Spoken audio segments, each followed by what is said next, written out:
సోదా కంపెనీ కూడా ఉంటుంది. ఈ సోదా కంపెనీ ఎవరిదయ్యా అంటే ఇందాక గౌరవ మాజీ మంత్రివర్యులు ఏదైతే ఈ సోదా కంపెనీ రేవంత్ రెడ్డి గారి బావమరిది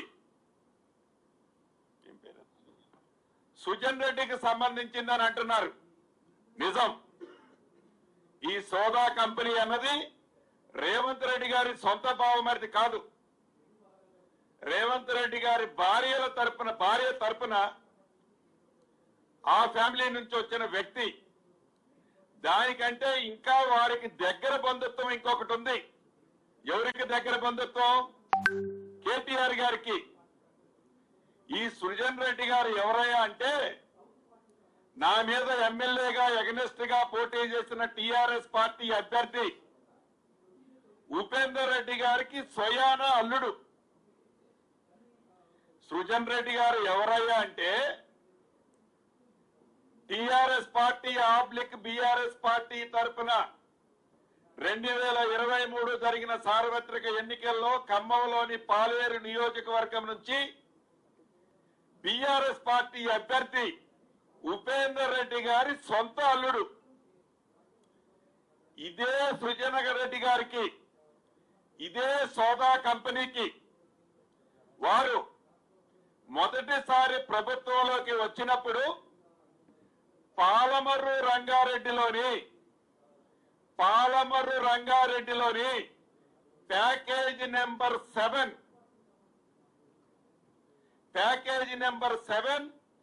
2300 కోట్ల రూపాయలు విలువ చేసే టర్నల్ వర్క్,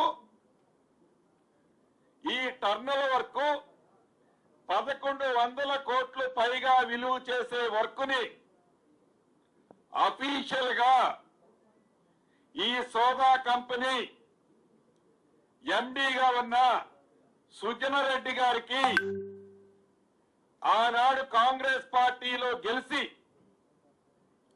టిఆర్ఎస్ పార్టీలోకి వెళ్లినందుకు వారు బ్రైబ్ గా ఇచ్చిన వర్క్ ఎవరికయ్యా అంటే ఈ సుజన్ రెడ్డి గారు సోదా కంపెనీ.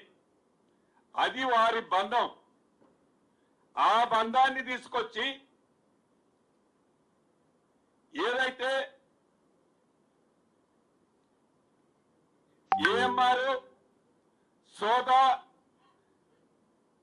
ఐహెచ్పి ఈ 3 కంపెనీల జేబీ, ఈ జేబీకి సంబంధించిన దాంట్లో ఏఎంఆర్ షేరు 51%, సోదా కంపెనీ షేరు 29%, ఐహెచ్పి వాళ్ళ share 20%. As per tender conditions లో అన్ని కండిషన్ ని ఫుల్ఫిల్ చేసిన తర్వాత ఒక వర్క్ లీడ్ పార్ట్నర్ గా ఉన్న కేఎన్ఆర్ కి, రెండవ వర్క్ లీడ్ పార్ట్నర్ గా ఉన్న ఏఎంఆర్ కన్స్ట్రక్షన్ కి, మూడో వర్క్ మెగా కన్స్ట్రక్షన్ కి, ఈ 3 వర్కులు 2.44% కి ఆనాడు వాళ్ళు ఇచ్చింది ఎంత అంటే 3.99% ఎక్సెస్ కి ఇస్తే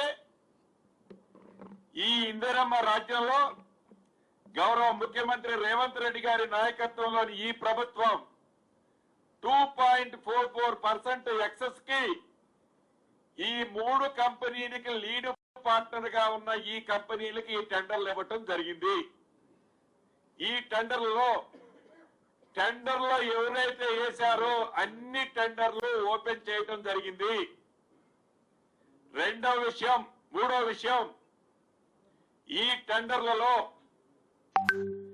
ఏ ఒక్కరిని బెదిరించి కానీ, అదిరించి కానీ, భయభ్రాంతుల్ని చేసి కానీ మీరు టెండర్ వేయొద్దని ఈ ప్రభుత్వ పక్షాన కానీ గౌరవ ముఖ్యమంత్రి గారు కానీ ఏ ఒక్కరికి చెప్పింది లేదు. ఇక్కడ గమనించాల్సింది ఏంటంటే ఈ 3 వర్కుల టెండర్ వాల్యూ వచ్చేసి ఇప్పుడు 3687 కోట్లు. ఆనాడు వాళ్ళు టెండర్ పెట్టినప్పుడు వాల్యూ 3,744 కోట్లు.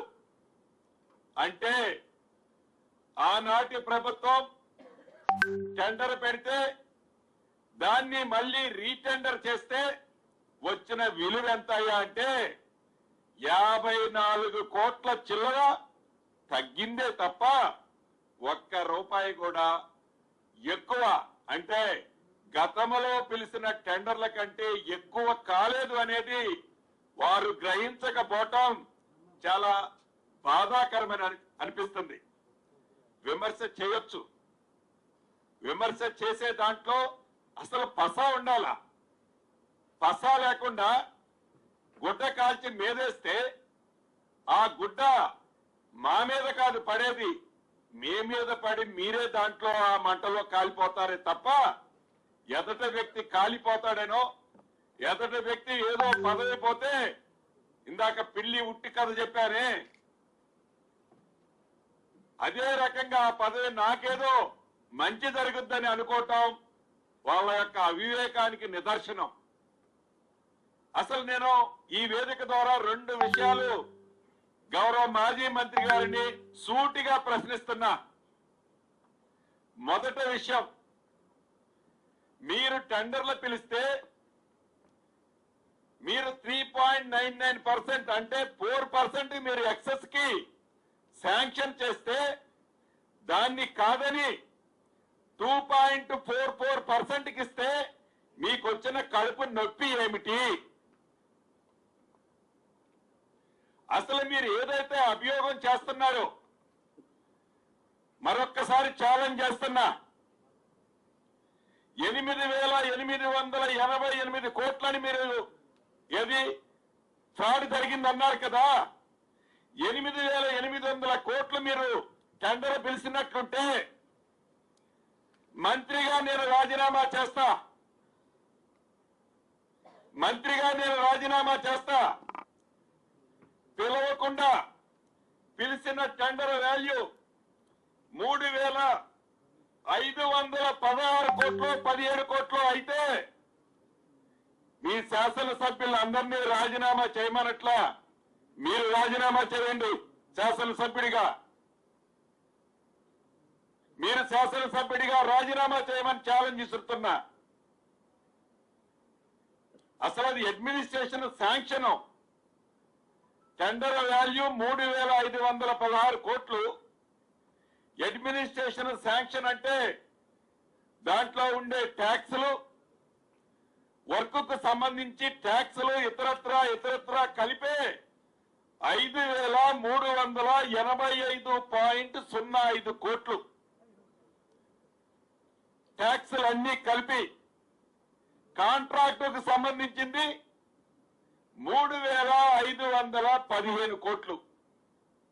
మీరు 8,888 కోట్ల ఫిగర్ ఎక్కడి నుంచి వచ్చిందని ఈ వేదిక ద్వారా ఆ మాజీ మంత్రి గారిని ప్రశ్నిస్తున్నా. అంటే విమర్శ చేయాలి అంటే ఆ చేసే విమర్శలకు కూడా ఒక హద్దు ఉండాలి. వారు ట్విట్టర్ లో చాలా ఎక్స్పర్ట్స్. ట్విట్టర్ అంటే వారి చేతిలో ఎట్లా రిమోట్ లాగా వాడతారు, సంతోషం. వారి ట్విట్టర్ లో ఒకటి పెట్టారు. ఏం పెట్టారా అంటే ఐహెచ్పి కంపెనీ సెబీకి 20% మాకు ఈ వర్క్ లో షేర్ ఉందని పెట్టారని చెప్తున్నారు. ఐహెచ్పి కంపెనీ ఏఎంఆర్ జేబీలో ఏఎంఆర్ సోదా మాకు 20% సేవ్. ఈ ఐహెచ్పి కంపెనీ అనేది private public company, public issue ఉన్న కంపెనీ. ఈ కంపెనీ వర్కులు ఏదన్నా వస్తే సెబీకి ఇంటిమేట్ చేస్తుంది. వారు చేసేటప్పుడు 20% ఉందన్నారు. కేవలం ఐహెచ్పికి ఉన్న వాల్యూ 20%. మిగతాది మొత్తం ఆ సుజన్ రెడ్డికి ఇచ్చాడు, వాళ్ళ బావమరిదికి ఇచ్చి ఆ డబ్బంతా పోగు చేసుకున్నాడు. అబ్బా రేవంత్ రెడ్డి గారు నాకు భలే దొరికాడు లడ్డూలా. ఎమ్మటే దించేస్తున్నా నేను ముఖ్యమంత్రిని అవుతున్నానని పగట కలలకు అంటున్నారు. నువ్వు చెప్పేదేంటి 20% ఐహెచ్పీకి ఉందని వాళ్ళ జేబీలో పెట్టారు.